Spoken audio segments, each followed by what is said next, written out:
Hey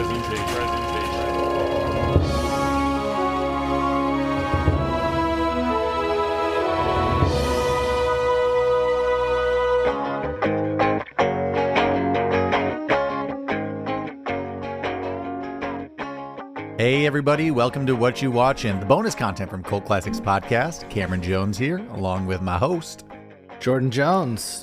Doing a little afternoon delight, aren't we? Yeah, we're doing this midday break, which is kind of different from us. We're more of a late night kind of situation, but you know, we're playing it by the seat of our pants here. What you been watching? Anything good? Yeah, I saw 2 movies in the theater. Again, I'm trying to just see every movie I can before I have a kid. Sure. Because I don't think I'll get to do that for a little bit. So I wanted to see Black Phone, but because I moved back to Iowa, the only thing playing was at 9, and with a pregnant wife, we weren't going to be able to swing that. Sure. So I saw BJ Novak's directorial debut, Vengeance. I'm not sure if I've even seen a trailer for that. What's that? Yeah, that makes sense. Give me a brief synopsis. It's a satire on American life, our need for celebrity and making meaning, but then it's also kind of a whodunit. Read reviews. Some people liked it, some people didn't. I was in the mood to see a movie, so it hit for me. I mean, I do like a whodunit. Worth it? Worth theater movie, or is it worth waiting for streaming? It's probably worth waiting for streaming. What was it called? Sorry. Vengeance. Yeah, I haven't even heard of it. It's got Ashton Kutcher in it. Oh, I do like him, for what it's worth. worth. I'd say more of a cameo. I mean, it's maybe some of an Iowa boy. I think I told you about this earlier in the week, but have you heard of the movie called Mary with Gary Oldman? It's a movie called Mary. So he's like a commercial fisherman that takes people out for this company, and he ends up saving up for his own boat, and it's essentially a ghost story on a boat with Gary Oldman and his family. The lead from Newsroom, the British lady from that, is his wife in it. So it has I like her. Yeah, it has like a good cast.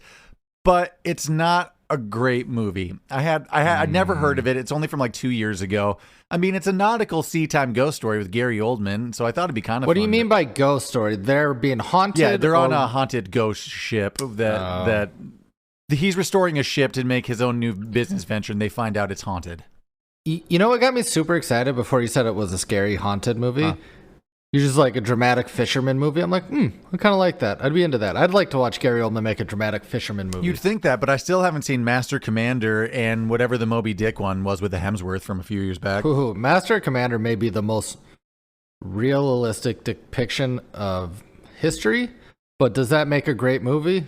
No. It was up for Oscars. See, that's the thing. I've heard good things about it. It was really, really good. Oh, you know, it also seemed very realistic. I don't know what it was called, but it was essentially the John Smith movie / Pocahontas. I think it was called A New World with Colin Farrell. Maybe just too realistic. I don't remember that at all. Newer thing? No, like 2007. Or an older thing? Huh. Interesting, yeah. 2007, I'd say. Yeah, it's like the John Smith movie if it was real. And, you know, check it out. Oh, you know who directed that? I think the New World movie? It's the guy that did Leonardo DiCaprio's Getting Screwed by a Bear movie. Get mauled by a bear. I think it was that director. The Reverent? Yeah, it was the same director of The Revenant. And maybe it's really well, it looks beautiful. You know, for what it's worth, I did really like The Revenant, and that is a slow, boring movie, but it was just beautiful. And you can get me over with that. I do like Tom Hardy, but I thought he was distracted in it. He was too gargly or something with his accent. I can get that. You know what? That actually takes me. Let me go back to Mary for a second with Gary Oldman. Okay, go ahead. The performance was off because you know he can do an American accent, but it was like he was kind of doing sometimes New York, sometimes Boston, and sometimes his accent was just faltering in and out. So I don't know. It was definitely the performances weren't great, but the writing wasn't good either. I had high hopes for it. Well, if the directing was bad, you know, and the performances were bad, and it happens sometimes. There's misses. They tried, I'm sure. Pretty good looking trailer. I'll check it out sometime. What's our favorite boat movies? Titanic. Is it just? I was gonna say like fisherman-y. I mean, there's Manchester by the Sea, but that's all depressing. I mean, a very brief section of Forrest Gump when he gets into the shrimp boat section. Just Perfect Storm. Maybe there's not enough boat That's kind of the only one I'm thinking. I'm going to throw out, I guess, Jaws. That feels like a boat movie. Which one? The Star Trek one from a couple years back. He had that sea movie where he went and rescued people. I forget what it was called. Finest Hour, maybe. And that's boat movies. Right. That's boat movies for you. I am excited. The most thing I feel about boat movies is I want to be able to pull off a fisherman look, but in a good way. Yeah. Like the Mrs. Peas or whatever that vegetable is with the sea captain on him. Oh, I was talking the fish stick captain. Yeah, that's what I'm looking for. Yeah, that guy. Yeah, I want to look like that guy, except he's a silver fox. I was about to say you have to wait for your beard, but it's a fine full beard. You have the facial hair for it. You're just missing a yellow raincoat.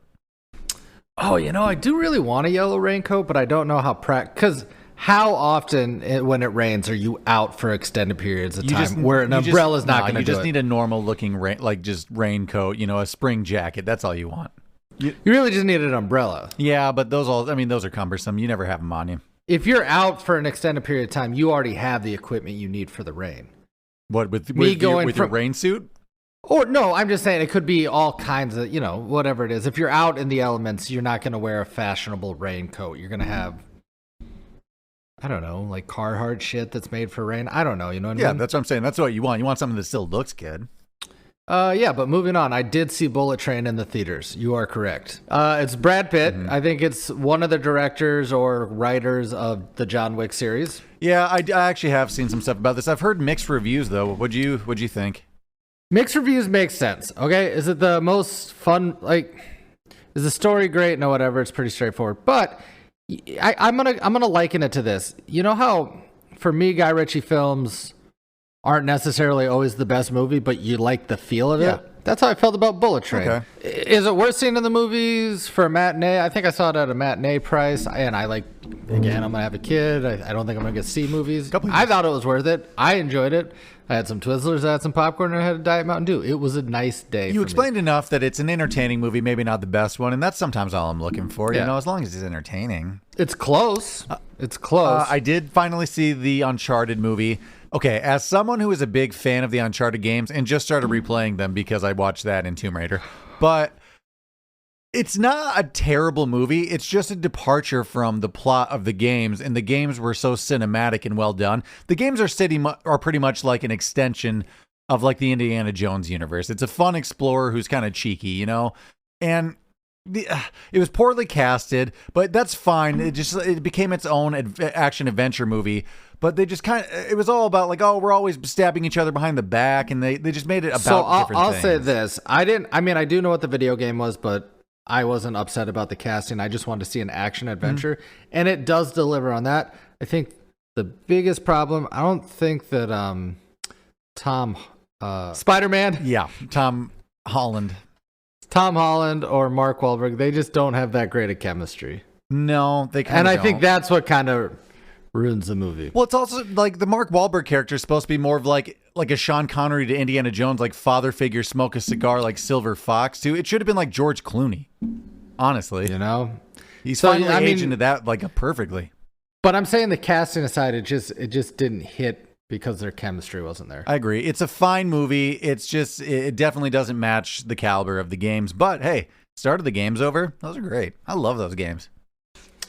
I gotta be honest. I always thought that, from the time Xbox 360 and Halo, I thought that movies where the source material is a video game were going to be way bigger than they are, and they just never are. There hasn't been a great delivery yet. They tried with Assassin's Creed, that didn't work. There's been talks of Halo movies over the years, but they made a series, I think, and they fucked it up pretty bad, and the fans hated it. Sounds like it's gone the other way. Video games have just become movies now, and you like that, and people like you like those. Yeah, because it's me just directing things like those horror games I play, where it's just choose your own adventure. Because they have a million different outcomes, and it's literally answering the question: if I was in a scary movie, and I made decisions, how would the outcomes happen? To sum up those games for me, I think Bo Burnham on Inside directed it the best, where he's just sad and stuck inside, and that's what those video games feel like to me. It's like I'm living real life too much. I guess it's evolution of The Sims and those type of video games. Well, that is the thing, though. I did get a sad thing where I can't really play that type of character building. If my goal is just to make a bigger, better house, I feel stupid that I'm not doing that in real life, and I kind of got away from those type of games. But just plot-driven movie cinematic games that have a good story, love them. I've been playing a little bit too much because right when I moved into my new place, we didn't have the cable set up, so dusted off the Xbox 360 because I guess that's our most current DVD player. Nice. So I also dusted off some video games, and I got real into for a week and a half making an NBA 2K16 character, and I'm like, I gotta stop doing this. It takes so long to get good at that game, and I just gotta stop. So I stopped. Yeah, that's for the best. Do you remember the movie Daybreakers from a few years back, Ethan Hawke? I don't think, and this is no insult, I don't remember many Ethan Hawke movies. It was that vampire one where vampires have taken over the world and now they need to find a blood supply because we're running out of humans. I do not remember that. Was it based off a video game? I don't think so, but I just revisited that because I remember watching it years ago and had high expectation management. It didn't exactly live up, but tried rewatching it now a few years later, and it's a fine movie. Ethan Hawke makes good, just scary kind of thriller suspense movies. How do you feel about Ethan Hawke? I kind of throw him in the Ewan McGregor category, where I don't overly like a lot of the movies you're in. There's a few, but you do like him, and you find him charming. I like him. Yeah, agreed. Yeah, they're charming. I'm like, hey, was this movie mediocre? Sure, but were you good in it? Yeah. Honestly, do you want maybe he came off the most likable in Boyhood as the deadbeat dad who got his shit together at the end? I think he was from the 90s, the prototypical slacker dad. I mean, from the movie Slacker, Reality Bites, and so many. I think that was his persona for so long. But yeah, I've seen him play that role in many, many different variations. I noticed he got into some westerns lately, and he has the look for it. I could see him in a western.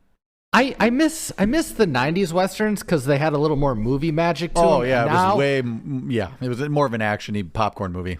I do like the gritty look of some of these, but again, the stories are so realistic that I don't need to see the full travel. So okay, I don't need to see the horse ride from town to town for 2 hours, but maybe a little bit of it, and then let's get to the town and see what we got. What we get into. I feel like that's why you hated the movie Slow West. Yeah, I kind of liked it. It really was Slow West. What was the last western that I don't actually generally like westerns, but you know what I'm a sucker for? I'm going to put it in quotes, the modern day western. I love me that. I watched The Good, the Bad, and the Ugly for the first time a few months, I don't know, half a year ago or something like that. And since then, I've been chasing the dragon of finding a great spaghetti western. But I mean, that is a quintessential western. The best example. Yeah. That's the most palatable that you're going to like. Yeah, that's been the big problem because I've never been a huge western fan. And I was like, oh, maybe I love them. And since then, I can't find one. I tried doing hey partner, why can't I think of any names today? Well, John Wayne movies, but it's just too old. It's just too dated and too. No, his westerns. I mean, if you like classic Hollywood cinema and westerns, you're gonna like those. But he's not a good actor. He's a movie star. Yeah. I think I don't know. He played Genghis Khan. Yeah.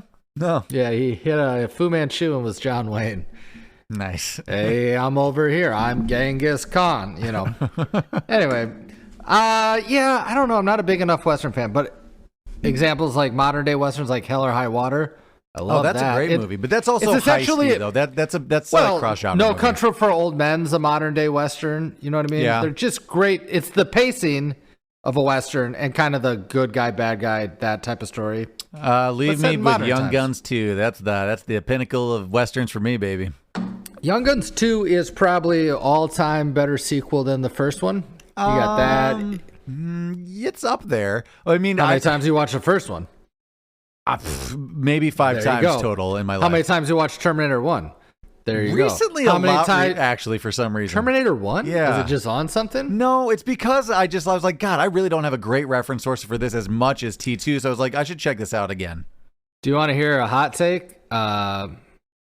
I think The Empire Strikes Back is just as good as all the other 3. I don't think it's that much better.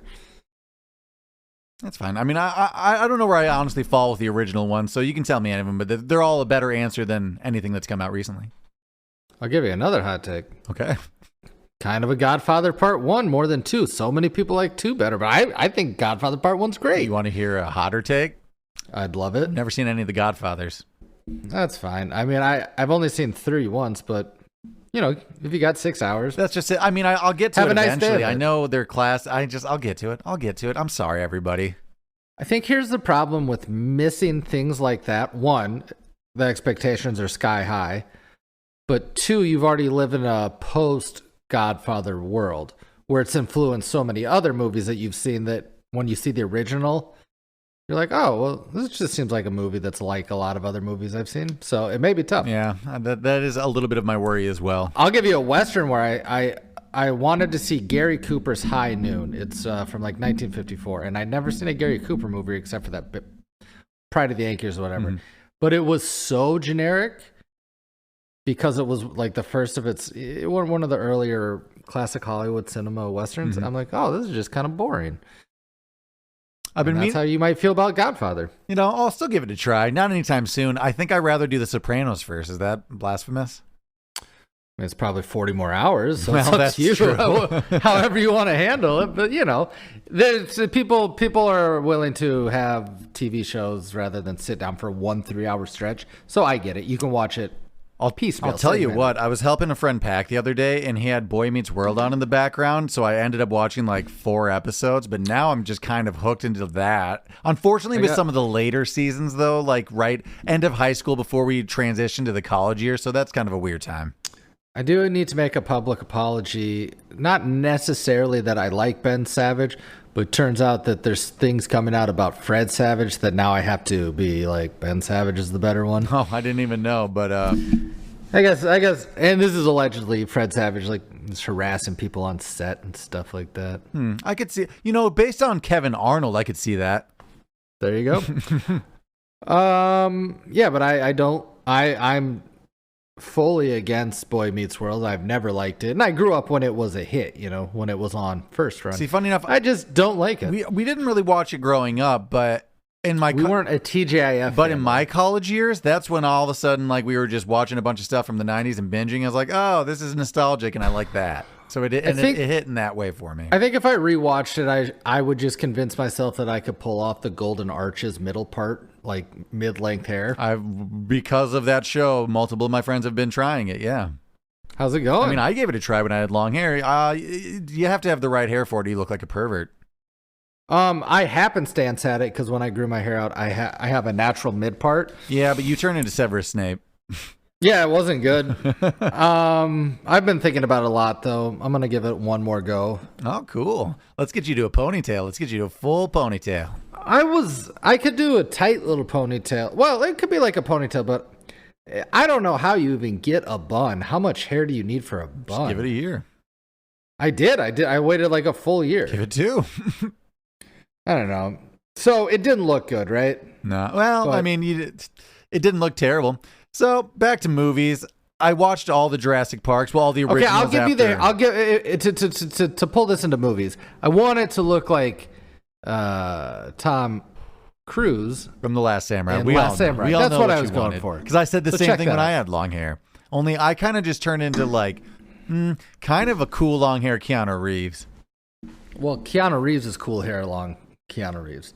You're saying you emulated that? You looked like Keanu Reeves? I had a side-by-side picture if people need the proof out there. Well, put it up on the whatever our Instagram is. Oh, it's just Cult Classic, right? Sure is. Cool. Put it up on all the platforms. After our episode of Jurassic Park, I went back and watched Lost World and Jurassic Park 3. Out of them, any of them hold up? Jurassic Park 3 is definitely better than 2. You get Goldblum's in all of them, right? He's just in 2, and then you get the main guy from the first Jurassic Park, whose name is escaping me, because that's what this episode's about. Yeah, sorry. Sam Neill? Sure is. Third one's Sam Neill, and that one's a lot better. I mean, one is just miles above all the other ones, but... Well, it's Steven Spielberg directed that one, and he didn't direct the rest. I think he's just produced, right? I think he was still attached to it somewhere. That's what, okay, who's the modern day Steven Spielberg? J.J. Abrams. That's what J.J. Abrams does now. He'll start yeah, he'll give you start one, it, but he's not going to finish it. No. But he's a world builder. That's what he does, Jordan. I know, but... He will come back at the end and be like, all right, I guess I got to clean up this fucking mess. I thought I set it up for you guys. I gave you guys the ending. Why'd we deviate? What's this about? Now I got to clean it up? So anyway. I've been watching a lot of scary movies, but honestly, right before this call, I even asked my wife, I'm like, what the fuck have we watched this week? And she's like, I don't know, a lot of scary movies, but all their plots were kind of so I don't even really remember what they were, but we did start an anthology series called Slasher. It's on Netflix. It has 3 seasons. Essentially, I don't think they're connected, but it's another one of your just American Horror Stories or like Scream Queens. It's a TV show, though? Yeah, it's a TV series, only it's a little less campy, a little more serious, but like it was just... What platform is it on? Netflix. It was just slow moving, though, so we got like 3 episodes in. I don't think I'm going to continue it, but it's definitely up my alley and catered for me. Just, I don't know, maybe closer to Halloween. So... After it's chasing the dragon to find, that thing that hits. That's essentially what we're doing, right? After I watched Bullet Train, I'm like, am I gonna do a Guy Ritchie movie? What am I watching? I ended up watching just 2 scenes from Inglourious Bastards, and that got me through it. I know it's not the same genre, but kind of is anyway. Well, I'll tell you what's gonna happen though to like scratch that itch for me. I really like that Fear Street series from like, I don't know, last year, 2 years ago. And that's what Nicole and I are going to kick off like Halloween with when it gets real fall-y. Did you ever watch it? The 1994? Oh my God. It was so good. It was a 3-movie anthology that was like 1994, 1984, 1974, then like 18 something. They made a movie like 10 years apart? No, it's on Netflix. It was a horror anthology based off the Fear Street children's books. And it was like a 3-part, like just movie that came out like, I don't know, last fall. Is it one movie with 3 parts or 3 separate movies? 3 separate movies, all connected. Oh, cool. Maybe I'll check it out. Wait till fall, but it was great. It's up there with like your American Horror Stories and stuff. Full disclosure, I don't like slasher or horror movies quite as much as you. You're going to like this one, though, because it's very themed. It's very thematical. One, it's nostalgic because it's very 90s of the first episode. Second one's just 70s summer camp horror. And then the third one is like Salem witch kind of horror. Ah, that sounds fun. And it's one plot connecting all time periods. What's my fog situation in that? How much fog are we dealing with? I mean, at least a lot. It's a horror thing, Good.